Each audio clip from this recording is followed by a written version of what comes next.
Now it's time for the last word with the great Lawrence O'Donnell. Good evening, Lawrence. Good evening, Rachel. And I love the background there. It looks great. It tells us a lot about you, by the way. So thank you for that.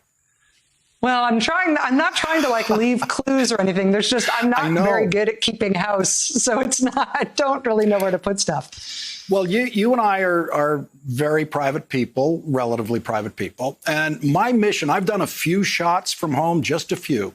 And my mission each time is to leave absolutely no evidence of anything about me. And so I have gotten the lowest room rater score of anybody who's ever done it. And that's exactly what I was going for. Like there's no trace of where I am. You can't tell a thing about it. It's just You're just trying to look basically like your driver's license photo, but animated. That's what I'm going for. That's what I'm going for. Yeah, exactly. Rachel, I have to thank you so much for last night, everything about it. And the story you told and the way you brought us through this excruciating now couple of weeks of what you've been going through with Susan. And doing it to teach us a lesson was so very important. And it really landed on me. I really had to think again about what was happening on Thanksgiving. I was actually thinking of inviting a coworker who's kind of stranded in, nowhere land. And I had to I thought through again what you said last night, and I realized no. And I've been getting all the messages from everyone. And I am with that coworker a lot, during the workday, but that coworker has never been in my home with my family, and so that would violate the bubble. That would violate the home bubble. And I had to relearn that lesson, exactly what you were trying to teach us last night, and I had to learn it.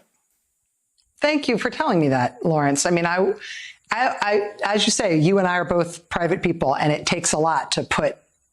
For me, when I got off the air last night, I have to say, I just felt wrecked, putting yourself out there in a real way. And I'm an easy crier, and really trying to hold it together and not cry while telling that story is just hard. The heart was just thumping through my chest, but I felt like I needed both to say it because it was looming and people needed to know where I'd been, but also because I hope that it would help. And I do feel like this time right now, it challenges us to come up with new ways to be kind to each other and to have fellowship with our family members and our coworkers and our friends, and to recognize that it is because we love our family members and our partners and our spouses and our kids and our parents and our grandparents. It's because we love them that we have to reinvent the way we spend time with them and cherish them and appreciate them right now. And it's not tough or brave or even, folly just in terms of your own fate to violate those things because you want to see people or you want to be with them.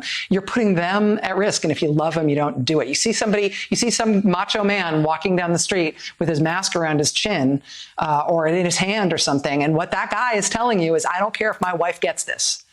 And it's not about you. It's about who's in your world. And did I learn that the hard way. And I just hope that other people can learn it at least a little bit through my experience. Well, just to be clear about the example I'm giving, it wasn't a done deal. I was thinking about it, and Aisha and I had talked about Aisha Elkishan, who of course, is always smarter than me about everything. And she really wasn't willing to come anyway. She was already taking the Rachel position. She didn't have to learn that from you last night, but I did. I needed it. And so I know that the way it reached me is I'm sure it reached a lot of other people. And I think it's clarified that for us that this Thanksgiving is really about next year's Thanksgiving. This Thanksgiving is about living to this Christmas and to next Christmas. And that was so powerfully part of what you delivered to us last night. And Rachel, I'm way bigger crybaby than you are, like way bigger. Like I couldn't have gotten through 10 seconds of what you did last night. And as all the great acting teachers will tell you, not that there was any acting involved, if you cry, the audience doesn't have to. But if you don't cry, the audience will cry for you. And we did. So that feeling was there all over the country. Oh, Rachel, one more thing. Could you Monday night, no matter where you are, and I hope you're still there Monday night because it works so great there at home.